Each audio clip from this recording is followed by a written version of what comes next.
What's up, everyone? Welcome back to the channel. It's your boy Shane Rowe. Guys, I don't even know where to start from.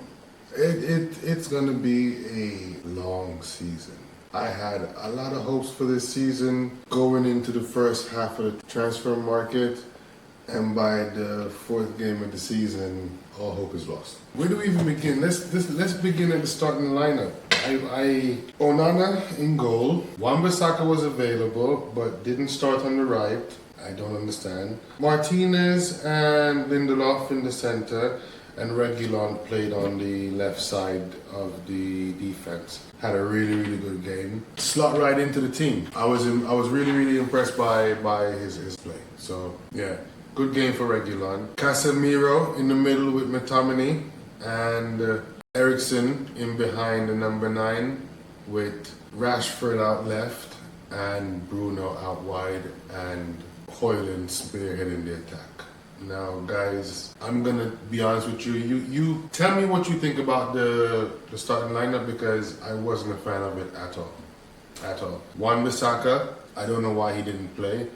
The truth is though, the problem wasn't really the left or the right flanks. It was literally the gaping hole that was down the middle. The midfield was non-existent. The first goal, the second goal. By the third goal, I'm being honest with you guys, by the third goal I wasn't really paying attention anymore. And it wasn't because we were losing, it was just literally the way in which we just played.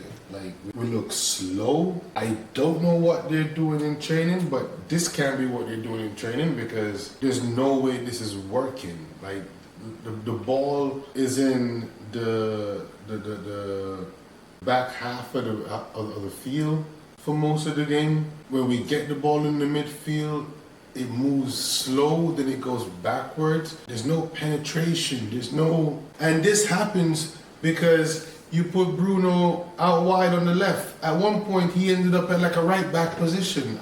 Ten Hag got to get this L, man. Like, he's got to hold this one, because you picked this team. I would have never picked this team.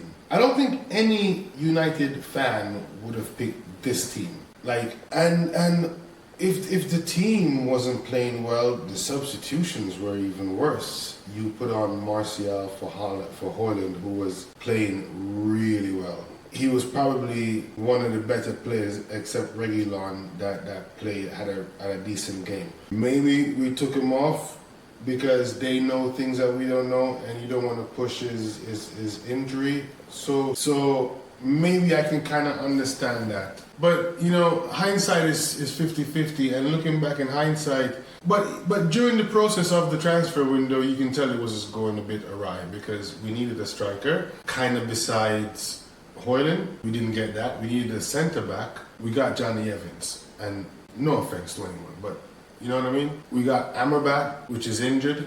We have a team of hospitalized players, and when they come in, how fast can they get up to speed?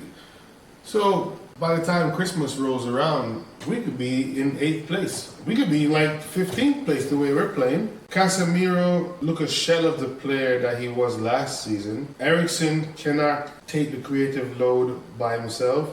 And when you stick Bruno in these obscure positions, he loses. They were still creating chances. That's the irony of this whole thing. They were still creating a lot of chances, but the finishing touch was just not there. Rashford, to be quite honest, was a bit selfish. There was a couple of chances that he should have passed the ball.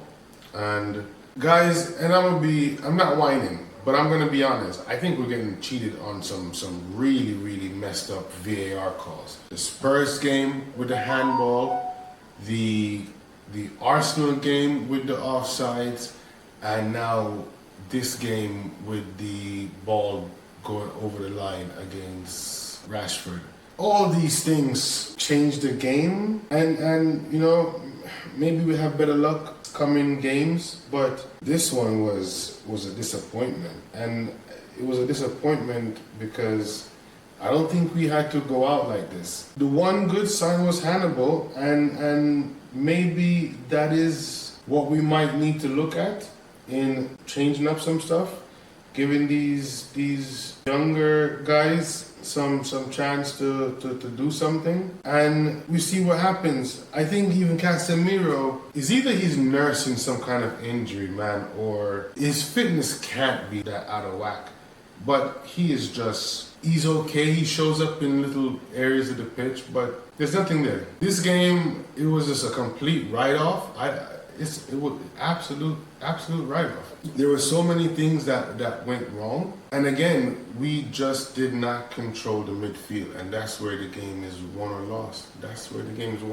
The 2 goals I remember came straight down the middle. And maybe Onana could have stopped 1 or 2, but it wasn't going to change anything, I don't think. We could have played for 100 minutes, 200 minutes, and it'll probably beat us because we just didn't look like we were there.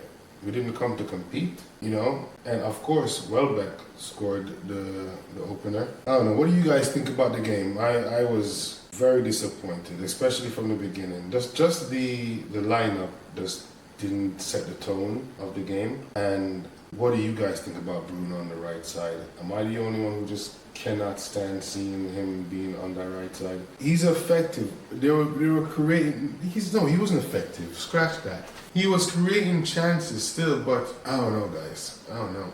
It's looking bleak. We go to the Allianz Arena next to go play Bayern Munich in the Champions League. I couldn't even tell you who we're gonna play. I couldn't even tell you who we're gonna start. You know, Ten Hag's got to pick the best team. He's got to figure out in a few days, and we go again. I'll tell you this though, I picked a hell of a time to start recording all my reactions to these games because, man, I guess in some ways helping me vent out all the frustration. So hopefully it helps you guys as well too. Leave your comments down below, like the video, don't forget to subscribe. And if you've been rocking with your boy this long, thank you so much. I really do appreciate you. God bless you, and GGMU.